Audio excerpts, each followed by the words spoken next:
Welcome back to the Relaxing Ghost channel here on YouTube. As always, I am your host with the most, Ghost. Got our Clash of Champions pay-per-view predictions for you guys here today. Take some time and subscribe, guys. Wow, this year is just flying by, and little bit of coffee for the Ghost man. It's already the middle of September. It's officially the first day of fall. Autumn is here. Summer is over, guys.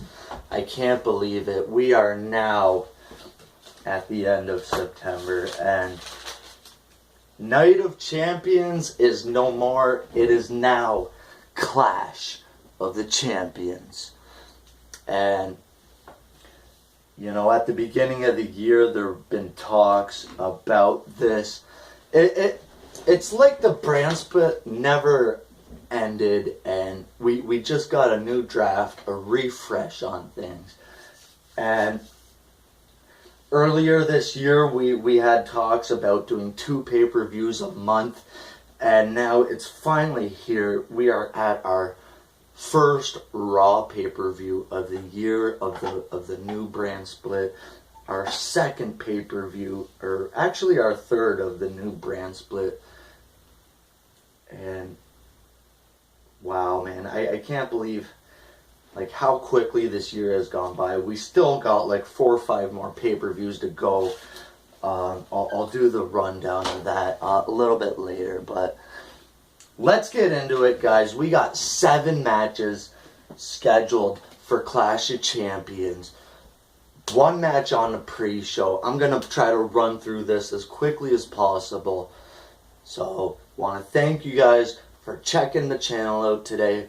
Hit that like button, hit that subscribe, and comment below your predictions. We're going to start at the pre-show and work our way up to the Universal Championship match. And I'm really shocked that this is on the pre-show, but maybe they got something planned for it. Who knows, you know.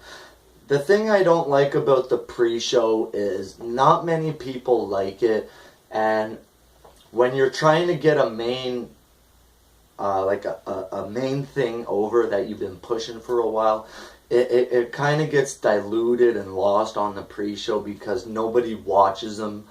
It's like the beginning commercials to a movie. Nobody really watches it. You're busy getting ready for the movie, and if you see a commercial for something, you've probably never seen it. So we got Nia Jax versus Alicia Fox. You know, I'm going with the Nia Jax, of course. She's been dominant for the past couple of months now. I don't think it's her time to be beaten yet. And if Alicia Fox can beat Nia Jax, big ups to her. To open up the main show with a bang, I would go with the Tag Team Championship match. The New Day defending against Luke Gallows and Carl Anderson. You want to start the pay-per-view off hot. I would go with switching the belts. It's time for the New Day to drop the titles, okay? I said this at SummerSlam. It's time, man. They're the longest running tag team champions. Okay, what more do you want, really?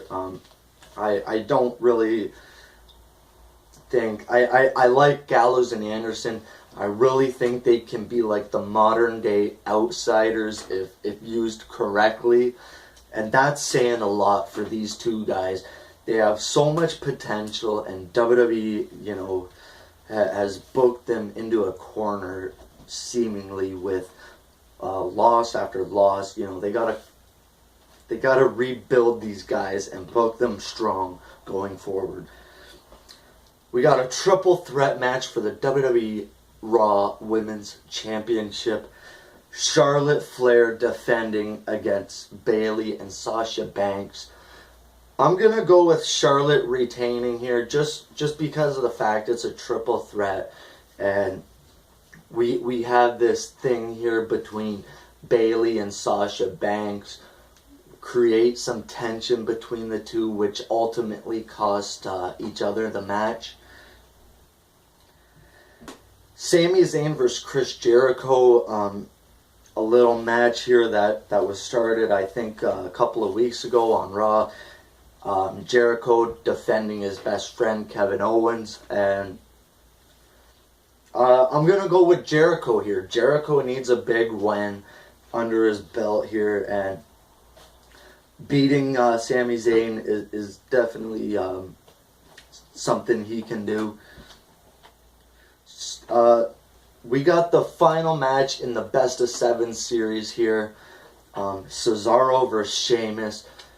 It's kind of tough to predict this, because you really want to go with Cesaro here, just because, you know, this guy has, you know, fought back from the 3-0 lead that Sheamus had there in the beginning. And it's like, what if Sheamus actually won this? It'd be kind of weird, right? Because it's like Cesaro was so close and Sheamus still beat him. That's a route I think WWE could do. It'd go for a great story in the end, which might lead to Cesaro turn heel. But I am going to go with Cesaro getting the upset. Up next, we got the Cruiserweight Championship match. And I'll give my thoughts later on about that, the tournament final and whatever. But a guy I'm fairly new to, TJ Perkins, defending the newly created Cruiserweight Championship against the returning Brian Kendrick. He picked up a victory there on Raw, and he's the #1 contender. I got mixed emotions for this one because, you know, as, you know, a big fan of the Cruiserweights, I'm going with Perkins to retain. I think the title's too fresh to switch it, and there's a lot going on this show. A lot different from Backlash, but yeah, Perkins to retain.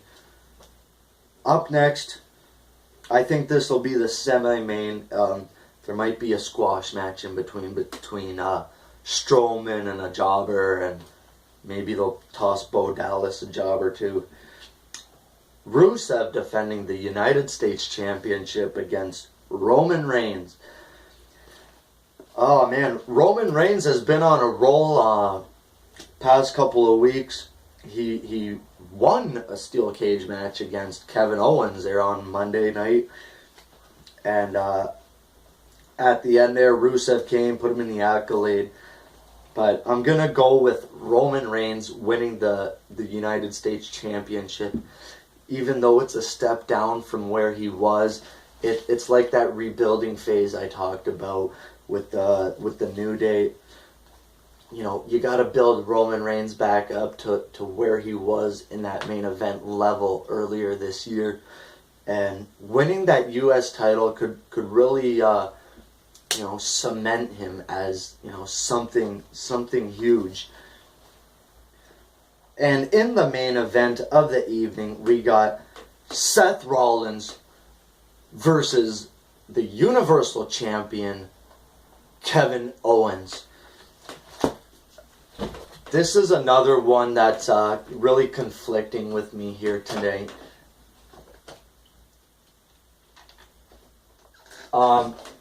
As much as I want Kevin Owens to win, Seth Rollins to win, I'm going to go with Kevin Owens retain. Like I said with the Cruiserweight title, it's still too fresh. You know, Owens hasn't even been champion a month. So, well, rumors are that Triple H is going to return at Clash of Champions.